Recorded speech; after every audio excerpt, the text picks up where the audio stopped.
Hello friends, welcome back to my YouTube channel Dawani classes. Guys, इस वीडियो में हम डिस्कस करेंगे top 50 questions of child psychology and chemistry section. और ये वीडियो हेल्पफुल रहेगी एचपी टेट मेडिकल वालों के लिए भी और नॉन मेडिकल वालों के लिए। साथ ही जो साइकोलॉजी सेक्शन है वो एचपी टेट आर्ट्स वालों के लिए भी हेल्पफुल रहेगा। और आपको एट द एंड कमेंट करके बताना कि आपके 50 में से कितने क्वेश्चंस सही हुए। और वीडियो हेल्पफुल लगेगी तो वीडियो को लाइक करना, चैनल को सब्सक्राइब नहीं किया तो प्लीज़ डू सब्सक्राइब। तो चलिए शुरू करते हैं आज के फर्स्ट क्वेश्चन से, जो है in classical conditioning food is known as. अब पहले आपको ये पता होना चाहिए कि जो क्लासिकल कंडीशनिंग थ्योरी है वो किसने दी है। ठीक है, सो क्लासिकल कंडीशनिंग थ्योरी दी है इवान पावलोव ने। ठीक है, इसको पावलोवियन कंडीशनिंग भी कहा जाता है इसीलिए। सो फूड क्या था उसकी थ्योरी में? Conditioned stimulus, unconditioned stimulus, conditioned response या फिर डी अनकंडीशनड रिस्पॉन्स। सो क्लासिकल कंडीशनिंग थ्योरी में जो फूड था वो था अनकंडीशनड स्टिमुलस, UCS। ठीक है, बहुत बार क्वेश्चन आता है आपको पावलोव की थ्योरी से, तो आपको इस थ्योरी को तो तैयार करके जाना ही है 100%। ठीक है, option B is the right answer. Next question आता है हमारा the average IQ of a person. IQ से भी क्वेश्चन आता है कि बच्चे का एवरेज IQ क्या होता है, फिर किसी भी इंडिविजुअल का एवरेज IQ क्या होता है। 70 to 90, 90 to 110, 130 to 150 या फिर डी 50 to 70। सो जो एवरेज IQ होता है वो होता है 90 to 110। ठीक है, और एक आता है कि जो गिफ्टेड बच्चे होते हैं, गिफ्टेड लर्नर्स होते हैं, उनका IQ कितना होता है? तो उनका IQ होता है 130 से अबव। ठीक है, 130 के ऊपर जो भी बच्चे होंगे वो होंगे gifted learners. Next question, learning disabilities related to mathematics are called. ऐसी लर्निंग डिसेबिलिटी जो किससे रिलेटेड हैं? मैथमेटिक्स से रिलेटेड हैं, यानी कि कैलकुलेशन से रिलेटेड हैं। उन लर्निंग डिसेबिलिटी को क्या कहा जाता है? डिसलेक्सिया, डिसग्राफिया, डिसकैलकुलिया या फिर डी डिस्प्रैक्सिया। अब ये जो लर्निंग डिसेबिलिटी है ना आपके सामने चार, ये बहुत इंपॉर्टेंट है। हर बार इन चारों में से किसी न किसी से क्वेश्चन पूछा ही जाता है। ठीक है, 99% चांसेस हैं कि आपको लर्निंग डिसेबिलिटीज में से क्वेश्चन आए। सो सबसे पहली है डिसलेक्सिया। डिसलेक्सिया होता है लर्निंग डिसेबिलिटी इन रीडिंग हो गई। फिर आता है डिस्ग्राफिया। जो डिस्ग्राफिया है वो लर्निंग डिसेबिलिटी है किसमें? In writing. ठीक है, ग्राफिया मतलब राइटिंग, सो राइटिंग से। अब डिसकैलकुलिया है, ये रिलेटेड है टू मैथ्स, यानी कि कैलकुलेशन भी आप इसको बोल सकते हो। फिर आता है हमारा डिस्प्रैक्सिया। जो डिस्प्रैक्सिया है ये लर्निंग डिसेबिलिटी है रिलेटेड टू मोटर स्किल्स। ठीक है, एक और आती है हमारी डिस्फेजिया। क्या है? डिस्फेजिया, एफेजिया भी बोलते हैं। ये रिलेट करती है लैंग्वेज से। जो लैंग्वेज डिसेबिलिटी है वो होती है डिस्फेजिया। ठीक है, तो हमारे पास 5 लर्निंग डिसेबिलिटीज़ है, इन पांचों को आपको लर्न करना ही है। ठीक है, तो इसका राइट आंसर हो गया हमारा ऑप्शन सी, क्योंकि ये रिलेट किससे करती है? मैथ से, यानी कि कैलकुलेशन से। Option C is the right answer. Next question आ गया हमारा ZPD स्टैंड्स फॉर। अब ZPD की फुल फॉर्म क्या है? साथ में आपने ZPD किस थ्योरी में पढ़ा है ये भी हमें पता होना चाहिए। सो ZPD हमने पढ़ा है इन सोशियो कल्चरल थ्योरी ऑफ, किसकी थ्योरी? वाइगोत्स्की की। ठीक है, socio culture theory of Vygotsky में पढ़ा है हमने ZPD। और अब ZPD की फुल फॉर्म क्या है? Zone for proximal development, zone with proximal development, zone of proximal development या फिर जोन टू प्रॉक्सिमल डेवलपमेंट। तो ये है zone of proximal development. Option C is the right answer. ठीक है, और इस थ्योरी में कुछ और फुल फॉर्म्स भी थी, वो मैं आपको बता देती हूँ। जैसे HOTS।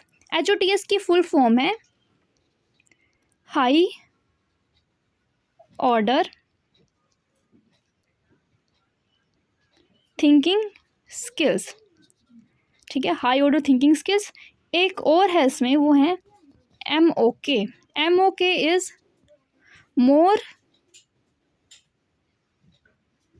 More knowledgeable other. ठीक है। और इसमें मोर नॉलेजेबल अदर कहा गया है, जो फैमिली के मेंबर्स हैं, जो पेयर्स हैं वो, या फिर टीचर्स हो गए, पेरेंट्स हो गए, ये सब आते हैं मोर नॉलेजेबल अदर में सोशियो कल्चरल थ्योरी, ठीक है। नेक्स्ट क्वेश्चन आता है हमारा, the education that child receive from family is, ऐसी शिक्षा जो बच्चों को अपने परिवार से मिलती है वो किस तरह की शिक्षा है? फॉर्मल है, इनफॉर्मल है, बोथ ए एंड बी, या फिर डी नन ऑफ दीज। सो जो शिक्षा मिलती है बच्चों को परिवार से वो है इनफॉर्मल, ठीक है। और जो एजुकेशन मिलती है बच्चे को स्कूल से या फिर किसी भी एजुकेशनल इंस्टीट्यूशन से वो है फॉर्मल, ठीक है। तो इसलिए इस क्वेश्चन का राइट आंसर हो गया ऑप्शन बी, ठीक है। Next one, the most important factor that influence human intelligence is, कौन सा ऐसा इंपॉर्टेंट फैक्टर है जो ह्यूमन इंटेलिजेंस को इन्फ्लुएंस करता है या फिर किसी भी लर्निंग को इन्फ्लुएंस करता है? Heredity, environment, both of the above, none of the above. So दोनों फैक्टर, चाहे वो हेरिडिटी हो या फिर इन्वायरमेंट हो, दोनों फैक्टर बच्चे की इंटेलिजेंस को या फिर बच्चे की लर्निंग को इन्फ्लुएंस करते हैं। Next one, Kohlberg's principle of development is related to which aspect, जो कोहलबर्ग का प्रिंसिपल था डेवलपमेंट का, यानी कि कोहलबर्ग ने जो थ्योरी दी थी वो किस एस्पेक्ट से रिलेटेड है? इमोशनल, मोरल, कॉग्निटिव, या फिर डी एक्टिव। सो कोहलबर्ग ने थ्योरी दी थी थ्योरी ऑफ मोरल डेवलपमेंट, ठीक है, थ्योरी ऑफ मोरल डेवलपमेंट, जिसमें उन्होंने 3 लेवल दिए थे। कितने लेवल? 3 लेवल। ये भी क्वेश्चन आता है कि 3 लेवल, और कौन कौन से लेवल? वो 3 लेवल थे, प्री कन्वेंशनल, ठीक है, फर्स्ट हो गया। Second one is conventional and third one is post conventional. इन तीनों लेवल्स के अंदर 2-2 स्टेजेस थी, यानी कि टोटल 6 स्टेजेस, ठीक है। तो आपको ये थ्योरी भी पढ़नी है। तो इसलिए इस क्वेश्चन का राइट आंसर हो गया option B, that is moral development. Next question, who gave the theory of multiple intelligence? इससे बहुत बार क्वेश्चन आता है कि मल्टीपल इंटेलिजेंस थ्योरी किसने दी थी? वाइगोत्स्की, ब्रूनर, पियाजे, या फिर Gardner. So multiple intelligence theory दी थी गार्डनर ने, हार्वर्ड गार्डनर ने।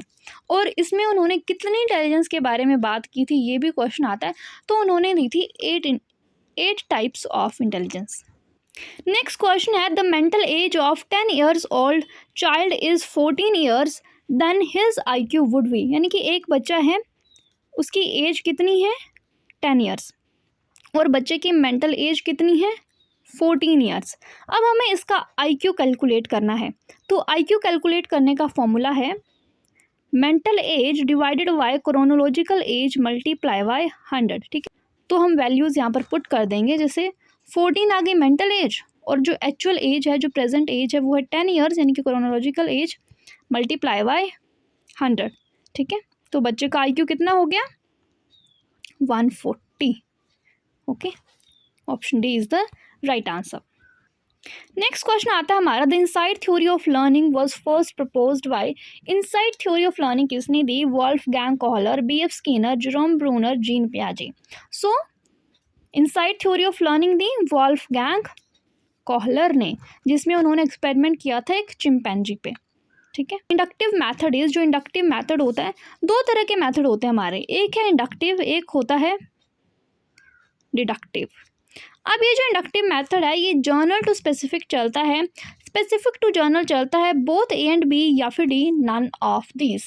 सो जो इंडक्टिव मेथड है हमारा ये चलता है जर्नल टू स्पेसिफिक, ठीक है। Option is the right answer. अगर आता है इंडक्टिव मेथड तो वो चलता है स्पेसिफिक टू जर्नल। एक और इसका एग्जांपल हम बोल सकते हैं इंडक्टिव मेथड का, वो ये है कि नोन टू अननोन, यानी कि पहले हम बच्चों को वो पढ़ाएंगे जिसके बारे में वो जानता है, उसके बाद उन थिंग्स को पढ़ाएंगे जिसके बारे में बच्चा नहीं जानता, that is known to unknown. अब डिडक्टिव में इसका अपोजिट हो जाएगा अननोन टू नोन, ठीक है।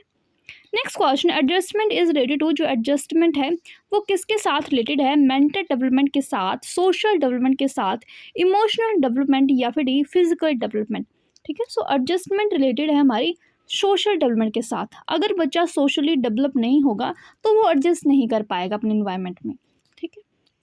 Next one, inclusive education means, जो इंक्लूसिव एजुकेशन होती है, समावेशी शिक्षा, जिसे हम कहते हैं समावेशी शिक्षा, ठीक है। सो वो क्या है?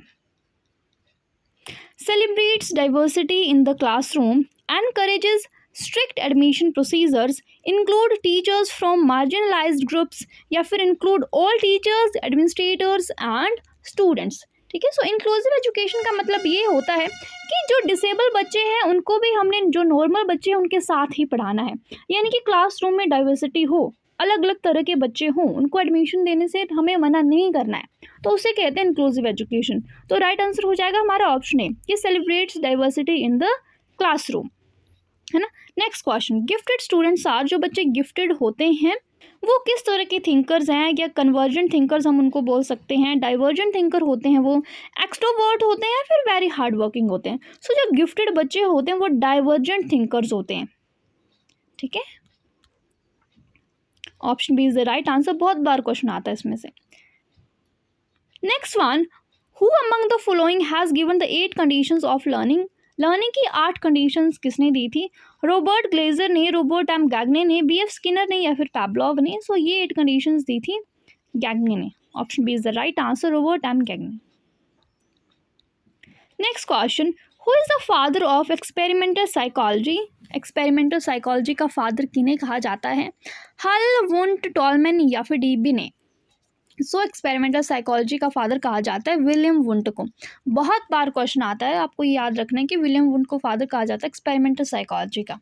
Next question, the questionnaires was invented by Stanley and Hopkin, Francis Galton, Dewey या फिर फ्रोबल, ठीक है। So the questionnaires was invented by Francis Galton. Option B is the right answer.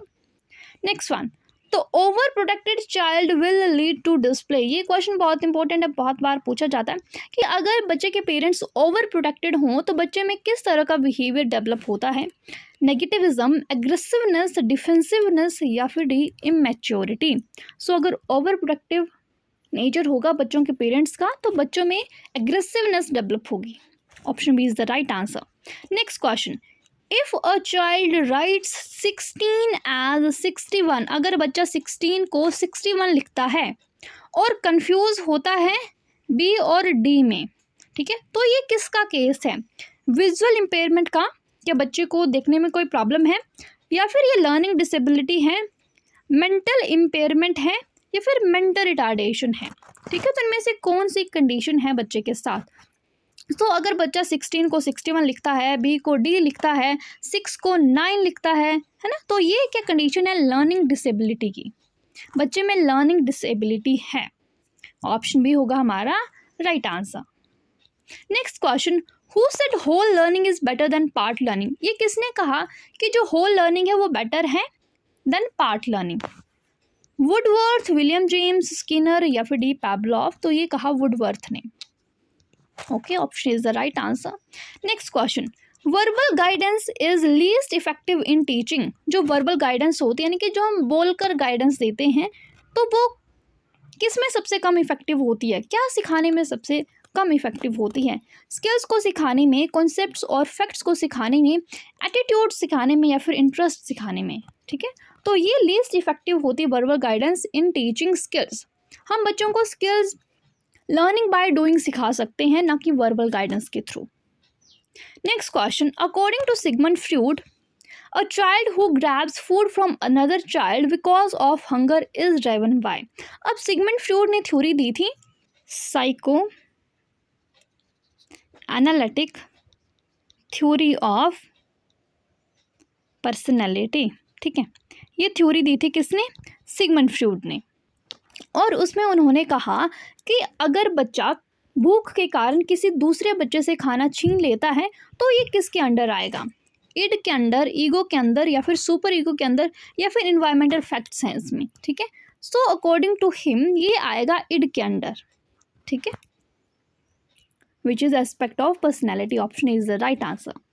Next question, who is considered the spiritual father of humanistic psychology, humanistic psychology का spiritual father किन्हें कहा जाता है? Important question बहुत बार आता है। Carl Rogers, Erich Fromm, Abraham Maslow या फिर डी गार्नर। तो ये कहा जाता है मास्लो को। Okay, next one, In which stage of Erickson's psychosocial stages of development a person experience crisis in intimacy versus isolation? देखो इस क्वेश्चन में आपको दो क्वेश्चन आगे, पहला ये आया कि एरिक एरिक्सन ने थ्योरी दी कौन सी, साइको सोशल डेवलपमेंट थ्योरी, ठीक है, साइको सोशल डेवलपमेंट थ्योरी, और इसमें उन्होंने कितने स्टेजेस दिए थे, 8 स्टेजेस, ठीक है।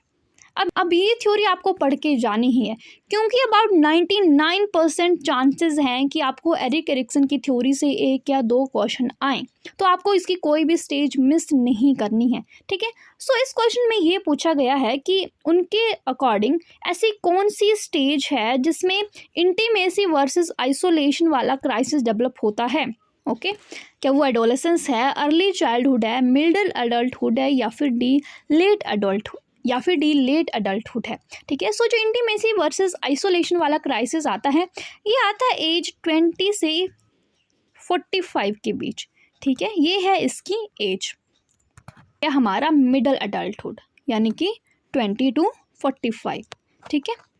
Option C is the right answer. Next one, who said language depends upon thinking, ये किसने कहा कि लैंग्वेज थिंकिंग पर डिपेंड करती है, वाइगोत्स्की, पियाजे, वॉटसन, या फिर D Chomsky. So according to पियाजे लैंग्वेज डिपेंड्स अपॉन थिंकिंग, की थॉट्स प्रोसीड लैंग्वेज, ये कहा जीन पियाजे ने, ठीक है। तो option B is the right answer. एक और आपको क्वेश्चन आता है लैंग्वेज से रिलेटेड, वो आता है नोम चॉम्स्की से, ठीक है। नोम चॉम्स्की क्या थे, साइको लिंग्विस्ट, ठीक है। सो नोम चॉम्स्की कहते हैं कि एक लैंग्वेज एक्विजिशन डिवाइस होती है, यानी कि LAD होती है, कि हेल्प से बच्चा लैंग्वेज को सीखता है, ठीक है। साथ में उन्होंने universal grammar and generate grammar के बारे में भी बात की, तो आपको कई बार ऐसे क्वेश्चन आ जाता है, ठीक है, तब आप क्या लिखोगे, Chomsky, okay.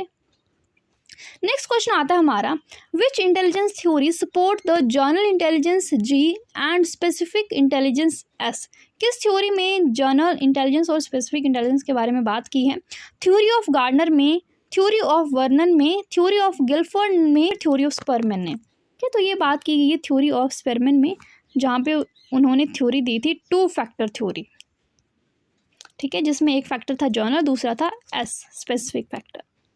Next question, according to पियाजे first stage of cognitive development is, पियाजे ने थ्योरी दी थी थ्योरी ऑफ कॉग्निटिव डेवलपमेंट, जिसमें उन्होंने 4 स्टेजेस दी थी, तो पहली स्टेज कौन सी है, pre operational, concrete operation, form operation, या फिर सेंसरी मोटर स्टेज, ठीक है। सो पहली स्टेज थी सेंसरी मोटर स्टेज। अब इसमें एज भी पूछी जाती है कि कौन सी स्टेज में कितनी एज होती है। सो जो पहली स्टेज है सेंसरी मोटर, वो बताई उन्होंने 0 to 2 years, ठीक है।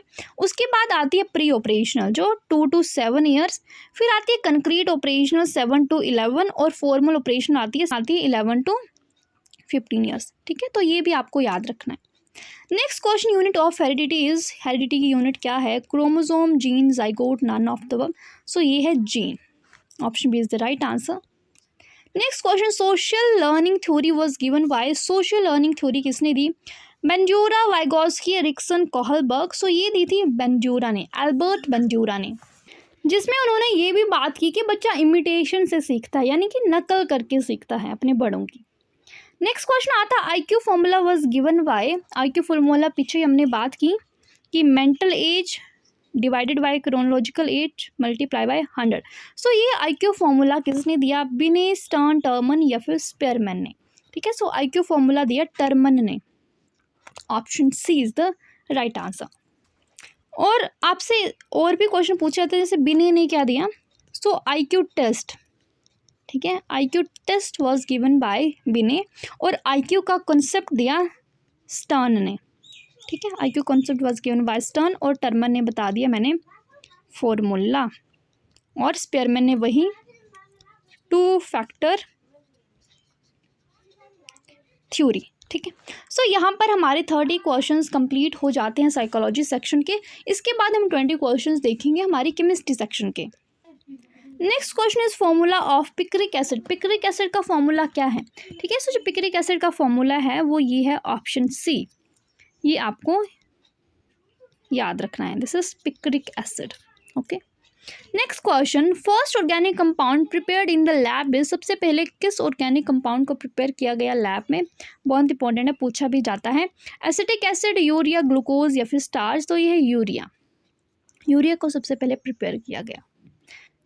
विच is the most suitable method to protect the frying pan from corrosion, हम क्रोजन से फ्राइंग पैन को किस तरह से प्रोटेक्ट कर सकते हैं, कौन सा सबसे सुटेबल मैथड है? ग्रीस अप्लाई करने से, पेंट अप्लाई करने से, जिंक के साथ गैल्वेनाइज करने से, या फिर नन ऑफ दीज। ठीक है, तो इसको हम कर सकते हैं गैल्वेनाइजेशन कर सकते हैं हम जिंक के साथ, ठीक है, galvanization by zinc. 95% ethyl alcohol is called, जो 95% इथाइल अल्कोहल होता है उसको क्या कहा जाता है? Power alcohol, methylated spirit, absolute alcohol या फिर रेक्टिफाइड स्पिरिट, तो ये होती है rectified spirit. The region closest to earth surfaces, कौन सा ऐसा रीजन है जो अर्थ सर्फेस के सबसे नज़दीक है? मीजोस्फेयर, स्ट्रेटोस्फेयर, ट्रोपोस्फेयर या फिर थर्मोस्फेयर। ठीक है, सो जो सबसे क्लोज है, जो सबसे नीचे है, वो है हमारा troposphere. Option C is the right answer. और ये भी क्वेश्चन पूछा जाता है कि जो ओजोन लेयर है वो कौन से स्फेयर में है, तो वो है स्ट्रेटोस्फेयर में। ठीक है, ozone layer is in stratosphere.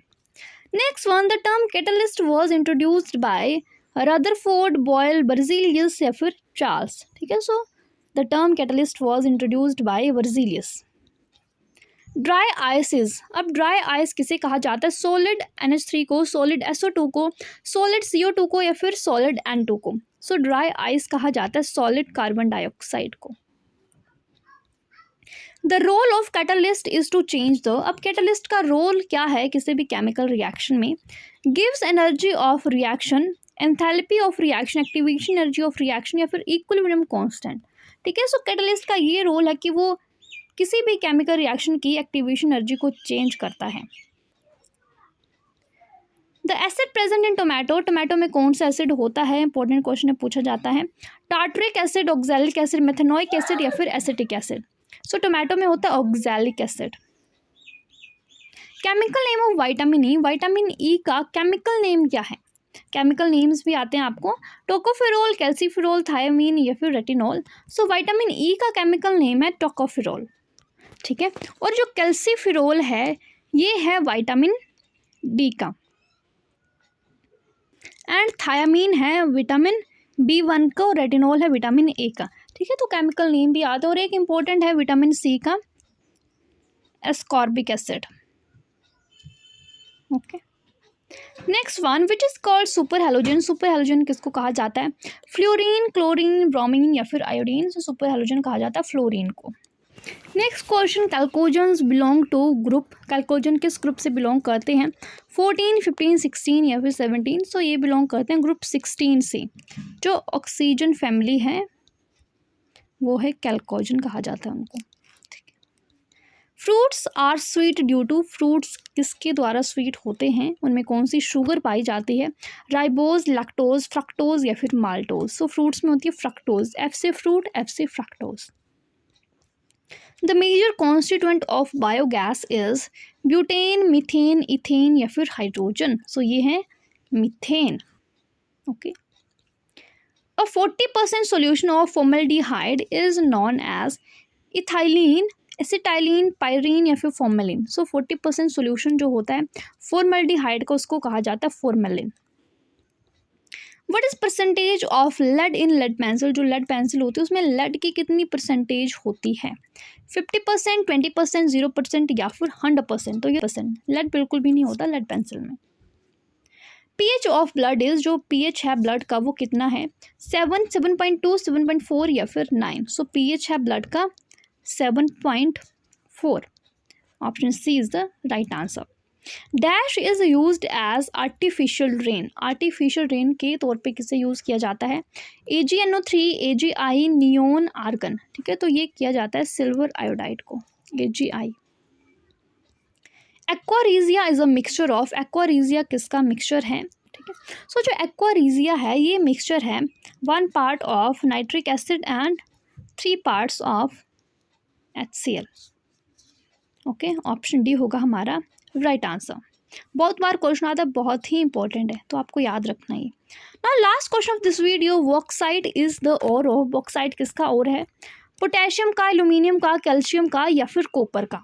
So bauxite ore है एल्यूमिनियम का। ऑप्शन बी होगा इसका राइट आंसर। अब आपके लिए एक क्वेश्चन है, आपको बताना है सिनेबार किसका ओर है, ठीक है? सिनेबार किसका ओर है, ये आपको कमेंट करके बताना है। Okay, so guys that's all for now. Video helpful लगी तो वीडियो को लाइक करना, चैनल को सब्सक्राइब नहीं किया तो प्लीज़ डू सब्सक्राइब। जल्दी मिलते हैं नेक्स्ट वीडियो के साथ। Bye bye, take care.